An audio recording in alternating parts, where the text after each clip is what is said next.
Hi there guys, I'm Nikhil from GreedyTech, and in this video I'll be showing you the best features of Realme C2. By the way guys, I've already made a dedicated video for the tips and tricks section where I talked about many things, where I've shown many things which I won't be covering in this video. So definitely check out that video, link will be in the description. Now with that said, the most highlighting feature about this phone is its display. This phone has a 6.1-inch IPS display with HD plus resolution with 19.5:9 aspect ratio, a dewdrop notch, giving it 89.35% screen to body ratio. It's also protected by a Corning Gorilla Glass 3. This was also the cheapest phone to sport a dewdrop notch in this price segment. Now with specs out of the way, even the picture quality of this display is pretty good. Sunlight legibility is decent and color reproduction is also pretty good. You can't compare it with mid-range phones, but still the display is pretty good. Next best thing about this phone is performance. This phone sports a MediaTek Helio P22 processor with PowerVR GE8320 GPU. It is not a super powerful processor, but considering the price, it is still pretty good. Next, we have a super fast face unlock feature. Just like other Realme phones, even this phone has face unlock feature and it works pretty well. Now, in good lighting conditions, it's super fast, it almost unlocks instantaneously. In low lighting conditions, it struggles a bit. Even though this feature is super fast, it is not all that reliable. Next, this phone also comes with some pretty good cameras. On the rear, this phone comes with a dual camera setup with a 13MP primary camera with f2.2 aperture and a 2MP secondary camera for taking portrait shots. For selfies, it has a 5MP camera. These are some sample shots.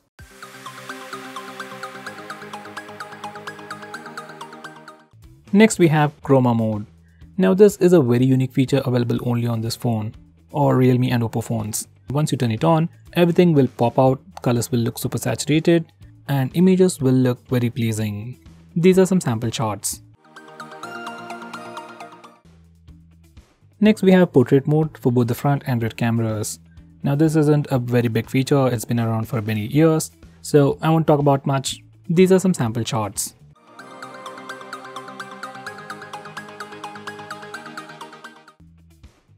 Next, this phone also supports slow motion video recording. Next, we have some cool camera gestures. For the rear camera, it has just one gesture, that's tap to take pictures. Just enable this feature and touch the preview window to take a picture. Now for the front camera, it also has the palm gesture, and once you enable this feature, whenever your phone sees your palm, it takes a picture in 2 seconds. This feature is really handy for taking selfies. Next, this phone also has Dolby Atmos sound enhancement. Now this feature is only available for the headset, and if you're using a headset, it can definitely improve your overall audio experience. Next we have the old style swipe up gestures. Now once you enable this feature, you can swipe from the bottom right or bottom left corner to go back a step, you can swipe from the center to go home, and finally you can swipe and hold from the bottom center for recent taps. Next we have Android Pie based navigation bar. Now with this, you just get 2 buttons at the bottom, back button and home button. Back button acts like a regular back button. Now home button is special.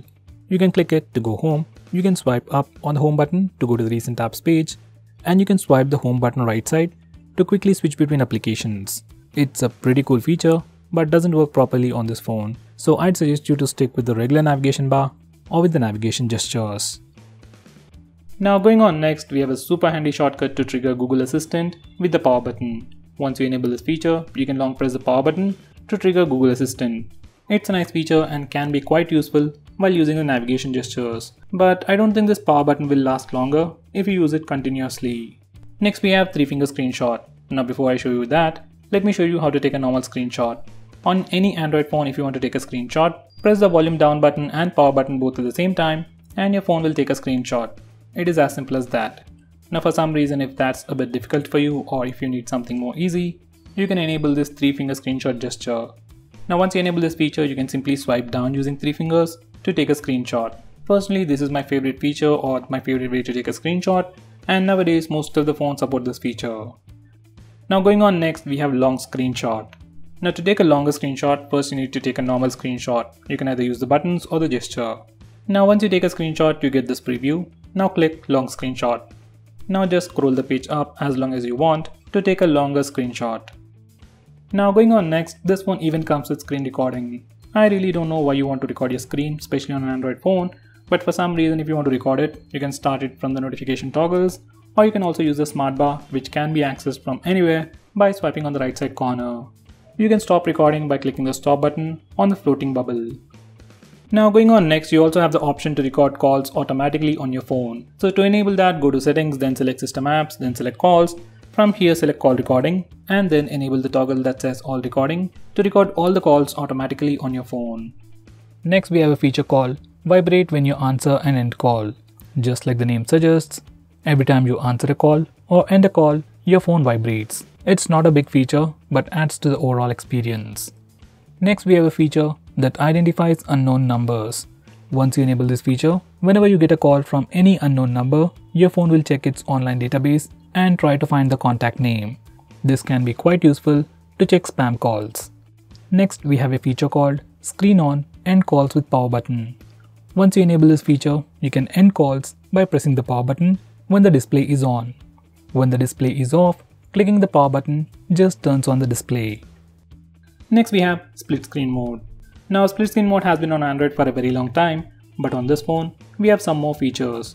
Now to start a split screen mode, as always you can simply press and hold the recent tabs button, or on this phone you can also use the 3-finger gesture. Simply swipe up using 3 fingers to open the current application in a split screen mode. You can choose a secondary application from the list below. Personally, I like this gesture and I wish every other phone has it. Next we have some screen off gestures like double tap to wake. Just enable it and double tap the screen to wake it up. Next you can draw a note to open the camera application. We can also draw a V to toggle the torch. We can also draw characters like greater than or less than for music controls. And finally, you can add custom gestures like you can draw a W to open WhatsApp, M for phone dialer, and so on.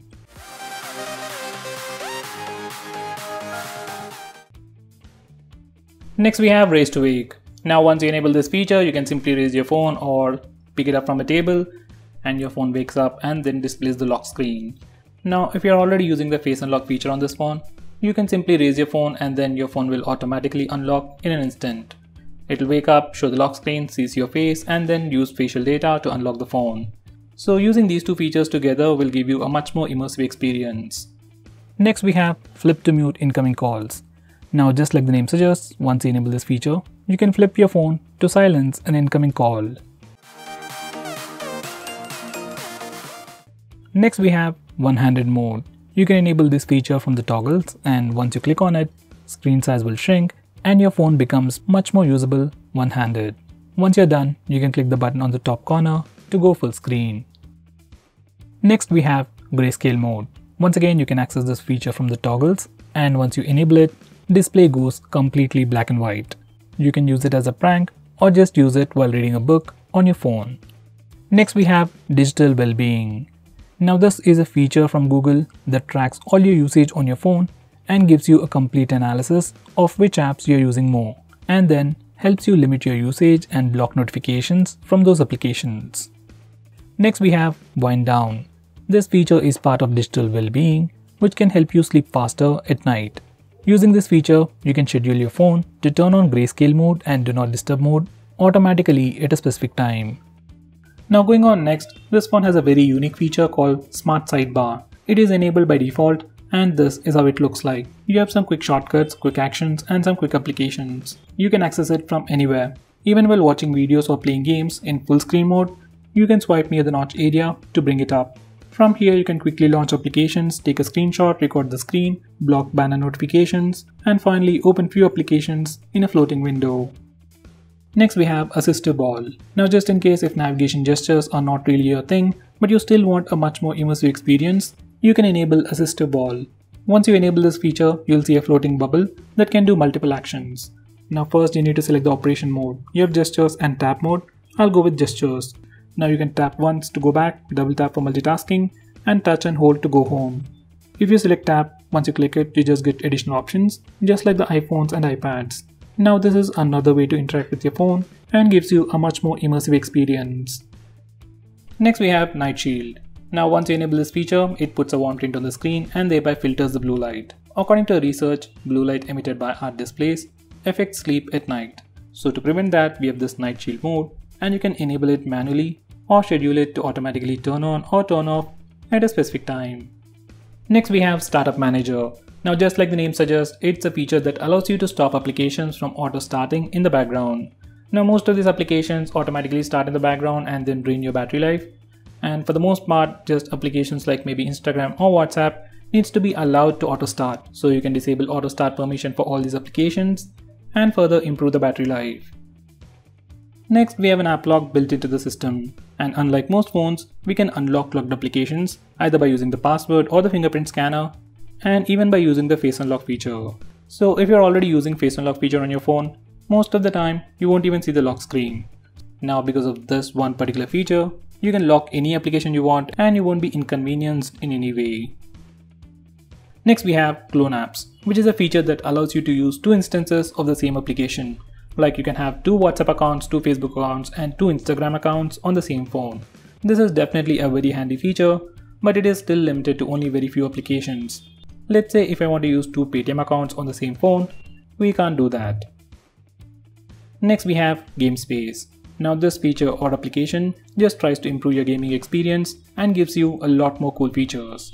Now once you add all your games to this Game Space and then open that game, your phone will divert all the resources to improve your gaming experience.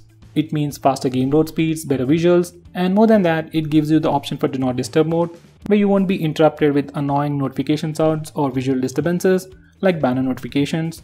You also have different power profiles to improve the performance or battery life. It also gives you the option to disable auto brightness, which is missing on many phones out there. Next we have Wi-Fi tethering. Now this is a very unique feature which allows you to share existing Wi-Fi connection to other devices. It's like your regular hotspot, but instead of using your mobile data, it will use your existing Wi-Fi connection. Now you might think this might not be a useful feature, but let's say if you're in an airport or a hotel where you have access to only one device or a Wi-Fi, then in that situation, you can share the existing single Wi-Fi connection to multiple devices. Next we have a security feature which protects your personal information. Whenever any application tries to read your personal information like messages, call logs, and contacts, this feature provides fake data to those applications. Many applications on your phone try to read your personal information. Even Amazon does that. So using this feature, we can still use those applications safely without sharing your personal information. Next we have anti-harassment. This feature allows you to block annoying spam calls or just block a specific contact or bunch of contacts from calling you or messaging you. Next we have Private Safe. Now this feature is more like an application or like a vault where you can hide all kinds of files. Just like the app lock, we can have a completely different password from your lock screen and we can unlock it using your fingerprint or your facial data. Personally, I suggest you to use Gallery Vault. Next we have Automatic On-Off. Now this is another weird name for schedule power on and power off, and using these settings, we can automatically turn on and turn off your phone at a specific time. Next we have something called Smart Assistant on your default launcher or your default home screen. You can simply go to the leftmost corner to find the Smart Assistant, which simply displays weather information, calendar events, and some quick shortcuts. You can enable it or disable it from here. Next we have Smart Energy Saver. Now this is another feature to improve your battery life. If you enable it, your phone will automatically manage all the apps running in the background to improve the battery life. If you disable it, you get the complete list of applications that are installed on your phone, and you can manually choose to block an application from running in the background. Next, this phone even has support for dual 4G and dual VoLTE.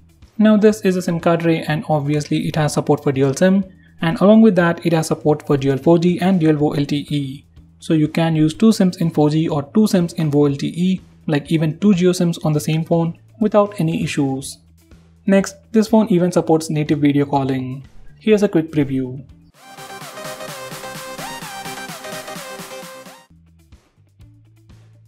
Next, it even has a dedicated SD card slot.